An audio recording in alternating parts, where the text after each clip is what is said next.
Welcome to the Deep Dive. This is where we take your curiosity, feed it some great sources, and hopefully help you come away feeling much more informed, fast. We do the digging so you don't have to. Exactly.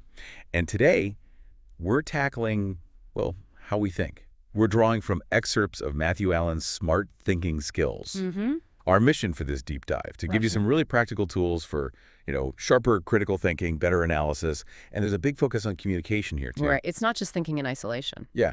So if you're listening because you want to get up to speed quickly, you love those aha moments, but maybe feel a bit swamped by info overload, this is for you. We're aiming for a shortcut to smarter thinking. And a key idea right off the bat is that reasoning, analysis.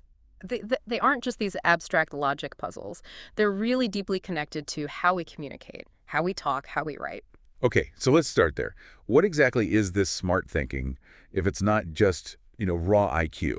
Well, the book frames it very practically. It's knowing how to do certain things, like how to work out your main ideas and then how to express them clearly. Okay. It's about planning how you communicate so the logic flows well, checking if you've covered all the important stuff, completeness, Right. and building a logical framework so your points actually connect. And then presenting it all persuasively. So it's really integrated. Thinking isn't separate from finding information or analyzing it or communicating it. It even shapes what we choose to read or write about. Precisely. It influences those initial decisions, too. And the practical benefits are, well, pretty clear. You get better at finding the right information, understanding how it fits with what you're already working on, figuring out what's relevant, and crucially, knowing when you just don't have enough information yet. And context is a big part of this. Huge. Allen really stresses this. Smart thinking means being tuned in to your audience, what they expect, what the situation demands in terms of communication, and also being aware of biases your own and maybe broader societal ones, too. Okay, so it's not just the logic, but the whole situation. Yeah. Who you're talking to, their perspective, your perspective. That leads nicely into reasoning itself. How does the book define that? It gives a couple of layers. First, it's sort of the basic idea, thinking through and sharing the reasons for your views. Right, the why. Exactly. But then it goes a bit deeper. It talks about reasoning as understanding and exploring the relationships between things, events, objects, ideas. So it's about the connections. That's the core insight, yeah. Things don't really have meaning on their own in isolation. They get their significance from how they connect to other things. Reasoning is how we map out those connections. Makes sense. It lets us see the web, not just the individual points. And the book says reasoning isn't purely logical, it's social. Yes, fundamentally social. Our background, age, class, gender, culture, all that stuff, it shapes how we reason. We bring our perspectives. Yeah. And we usually reason for a particular purpose, right, in a specific context. The meaning of those connections we make only really becomes clear when you consider the how, when, where, and why of the communication. That's interesting. It links back to the context point again. It does, and Allen connects this directly to studying, too. He basically says all academic work relies on this kind of reasoning. How so? Well, to understand the content properly, to digest all that information, to spot the key issues, the underlying concepts, you need reasoning. Even grappling with new ideas, these smart thinking skills help you navigate that whole academic world. Got it. Okay, so we've got smart thinking as this practical toolkit and reasoning as the engine connecting ideas, very socially embedded. What are the actual building blocks? The book talks about claims. Right. Claims are the foundation. They're essentially statements that you can judge as true or false. They're what our reasoning focuses on. Like the sky is blue or inflation is rising. Exactly. And tied closely to claims are assumptions. These are the ideas we often just take for granted. They're kind of lurking under the surface, influencing our arguments, but we don't always state them. And being a smart thinker means spotting those. Definitely. Spotting your own, spotting others. Allen then looks inside claims themselves. He points out they often link two or more ideas internally. And he brings in two important concepts, scope and certainty. Scope is about how general or specific a claim is. Like all dogs bark versus my dog barks sometimes. Perfect example. And certainty is about how confident the claim sounds, the level of conviction expressed. Oh, okay. The book had examples, right? Like, whenever I eat cheese before sleeping, I have dreams. That's broad scope. High certainty implied by whenever. Compared to, say, sometimes when I drink milk, I feel sick. Much narrower scope sometimes, and maybe less certainty too. And the language really signals this, like absolutely no possibility versus quite likely. Big difference in certainty. Exactly. Language choice is key. Then he looks at value claims. Some are explicit, like fatty foods are bad for you. The judgment is right there. Clear value judgment. So the others are implicit. They might look like simple facts, like regular cow's milk contains fat.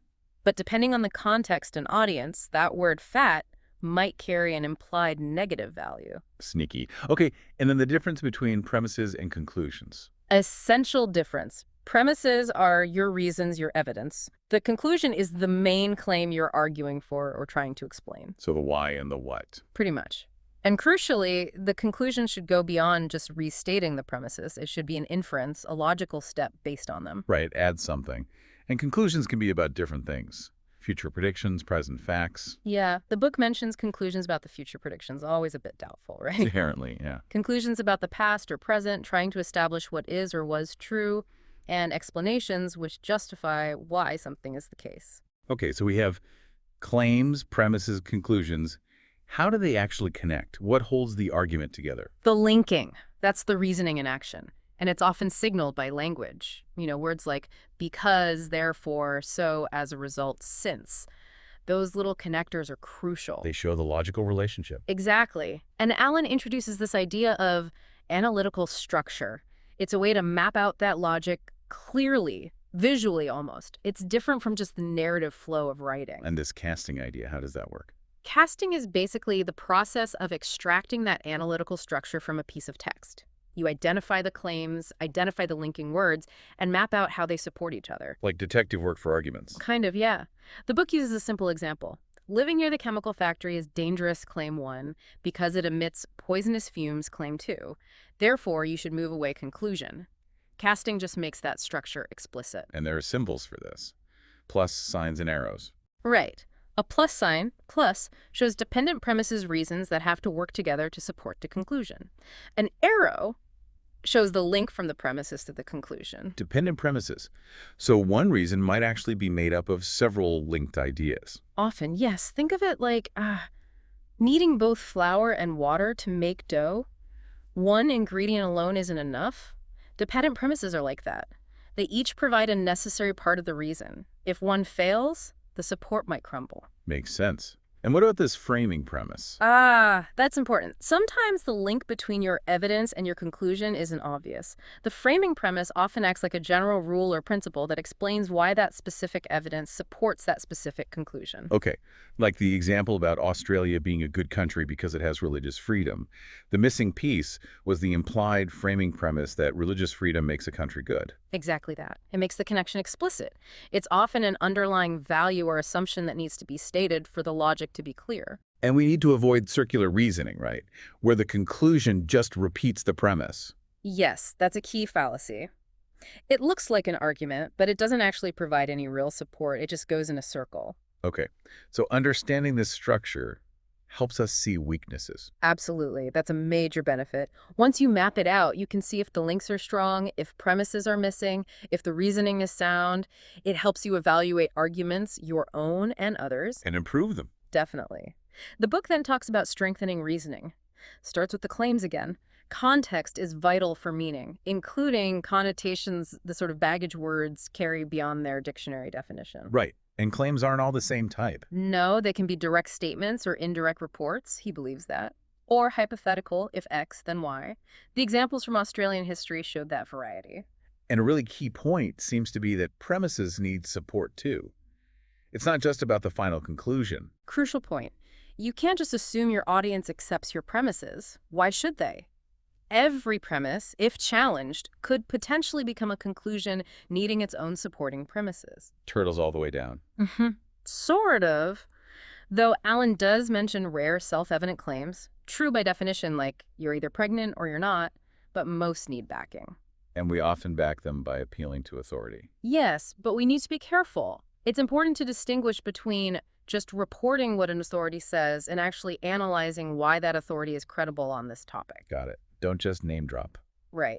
And using dependent premises effectively helps unpack complex reasons. Remember the free university education example. That likely needs multiple dependent premises working together. Okay. And what about implied premises, the ones we don't even state? Those can be tricky. They're necessary for the logic, but they're unstated. The economy and employment example highlighted the risk here. If your audience doesn't share your unstated assumption, your argument falls flat for them. Because you're working from different starting points. Exactly. That brings us to relevance, breadth, and justification. Relevance is simply, does this premise actually give a reason to accept the conclusion? Seems obvious, but maybe it isn't always. Sometimes it's not explicit. The example, Smith is physically unhealthy, therefore Smith should see a doctor, works because of an implied, relevant framing premise. Unhealthy people should see doctors. Right. The relevance is assumed there. And framing premises often establish that relevance clearly. Then there's the burden of proof. Who has to prove what? Essentially, yeah, it's the obligation to provide enough evidence. It's not always formal, but if you're making a big claim or a controversial one, you have a higher burden to support it convincingly. And you need to justify all parts of the conclusion, even values. Yes. If your conclusion includes a value judgment, say, about unemployment being bad, you need premises that support both the factual claim and that value judgment. Okay. And breadth. Considering different angles. Exactly. Good reasoning often needs to cover multiple perspectives, especially ones your audience might expect. The immigration example showed this. You might need economic arguments, social arguments, ethical arguments, etc., for a well-rounded case. Can't just focus on one narrow point if the issue is broader. Right. Otherwise, it feels incomplete, even if the points you do make are okay. Okay, then the book shifts a bit to different types of reasoning, like induction and deduction. Yeah, a quick distinction. Induction is about gathering specific evidence to make a probable general conclusion, like seeing lots of white swans and concluding probably all swans are white, until you see a black one, of course. The Mr. Black, Mr. White example. Okay. And deduction. Deduction is drawing a necessary conclusion from general premises. If the premises are true and the structure is valid, the conclusion must be true.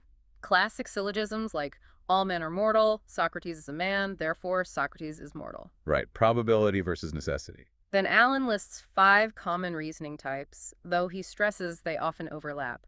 Reasoning from terms, definitions, from cause, why something happened, from generalization, applying a general rule, from specific cases, drawing conclusions from examples, and from analogy, comparing similar things. Okay, so different ways arguments can be structured. The sack workers example was reasoning from cause, right? Yeah. Trying to explain why they were sacked. Yes. And the guinea pig comparison was an analogy, using similarities to argue a point. But again, these often blend in real arguments. It feels like research fits in here somewhere, too, finding the premises, the evidence. Absolutely. The book really emphasizes that research and analysis aren't separate from reasoning. Searching for knowledge is part of thinking things through. Analysis, thinking about connections, is central to both reasoning and research. And asking questions is key. Crucial. Asking good questions guides your research, defines your scope, pushes your thinking, continuously questioning assumptions. How do we make sense of the info we find? Allen suggests several ways. Consider the source. Where did it come from? An academic journal, a blog, different credibility, different audiences. Look at how it relates to other information similarities, differences, cause-effect. Classify it by topic. And, importantly, how does it relate to your purpose? Why are you using it? And direct versus indirect sources. Yeah, knowing the difference in the context. An indirect source might be unreliable about the facts of an event, but very revealing as a direct source about what people believed at the time. The TV program example showed that well. Right, understanding what the source actually is evidence of. Precisely. Okay, so bringing it all together, planning and creating our own reasoning. Is there a method? Less a rigid method, more an attitude, the book suggests. A habit of thinking things through systematically, but there are key questions to ask. Related to context again. Yes. Why am I doing this reasoning? Who is it for? What's the situation? What methods are expected or appropriate? What counts as success here? Asking these upfront shapes everything. And internal analysis. Checking our own logic. Yeah. Making sure all the key ideas in your conclusion are actually addressed by your premises. Grouping premises logically so the support structure is clear. Mind mapping gets a mention. Briefly, yeah, as a nonlinear tool for planning, getting ideas down, seeing connections before you structure formally. And the free university education example comes back to how you go from that structure map to actual writing. Exactly. It shows how you translate the logical bones, the claims, and links into prose using careful language, transition words, building the argument paragraph by paragraph. Hmm. It's about making that structure clear and persuasive for a reader. So wrapping this up, smart thinking isn't some mysterious talent. It's really about understanding the structure of arguments, Yeah, knowing what claims are, how they work, seeing the role of premises, conclusions, the links between them, and being super aware of context communication, assumptions. and actively using research and analysis as part of that thinking process. Absolutely. It's a set of skills and approach. And hopefully this dive into Alan's ideas gives you a solid foundation for becoming, a sharper, more insightful thinker. You can start applying this framework to evaluate information you come across and maybe build your own arguments more effectively. Definitely. Take a moment, think about how these ideas connect with the sources you read, the conversations you have. Yeah, we encourage you to reflect on that. And maybe a final thought to chew on. If you started consciously applying these principles, thinking about claims, structure, context, assumptions, how might that actually change how you deal with information day to day? What decisions might look different? Were there any aha moments for you listening today as we unpacked all this? We'd love to know. And definitely check out Smart Thinking Skills itself or other resources on critical thinking if this sparked your interest. Thanks for joining us for this deep dive.